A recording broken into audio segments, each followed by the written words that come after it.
Well, take a look as the snow continues to fall and fall and fall. The amazing time-lapse video coming to us from the roof of a news station in Boston as the city was pummeled by that bomb cyclone blizzard over the last 48 hours. And you can watch right here as the roads continue to get covered and covered and covered again just minutes after those snow plows move on by. And they're serious about their snow plows in the Northeast. Well, take a look at this amazing drone video right here behind us now. This is Cape Cod, Massachusetts, which, as you can see, is deeply covered in all that snow. That state, by the way, with the most power outages after the blizzard. 5 different Northeast states reporting areas with more than 30 inches of snow on the ground. And right now, thousands across the Northeast remain without power amid those freezing temperatures as people from that region and the Mid-Atlantic try to dig themselves out.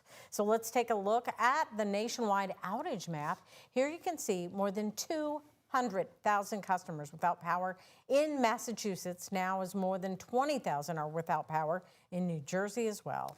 The storm's still causing big travel issues, including hundreds of canceled flights nationwide. Here's CNN's Michael Yoshida reporting more from Boston. The big dig out started here in Boston following that massive winter storm that hammered the Northeast. Here in South Boston, or south, you can see just these cars buried all of this snow that's piled up following plows moving through this neighborhood. Here in Boston, they got more than 1.5 feet of snow, but from Boston to Philadelphia, New York, even Providence, some areas getting more than 3 feet of snow. That means a lot of work for these snow plow crews. You can see they've done a good job at least going through the main part of the street, but still a lot of snow piling up. And take a look at this. There's something unique to this area. These space savers. People have come out, they've dug out their cars, they've dug out the space, but to make sure they don't lose this valuable space, we've got a chair, we've got a skateboard marking that territory so someone else can't come in here and grab it. But you know, it's not just all of this snow that's causing trouble for travel, it's also causing big issues for power across the Northeast. Still some hundreds of thousands of customers in various states being impacted by power outages.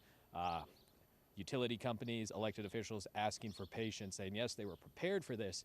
They staged crews, but it's going to take some time to repair those power lines, repair those power poles.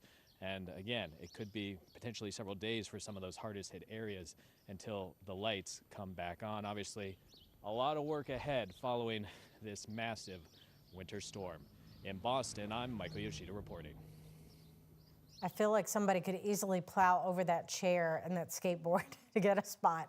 Well, those travel impacts also being felt right here at home. According to the Louisville Airport, you can see a number of canceled and delayed flights today to that area. Those canceled include flights to New York's LaGuardia Airport and New Jersey's Newark Airport. Several Boston flights also delayed as well.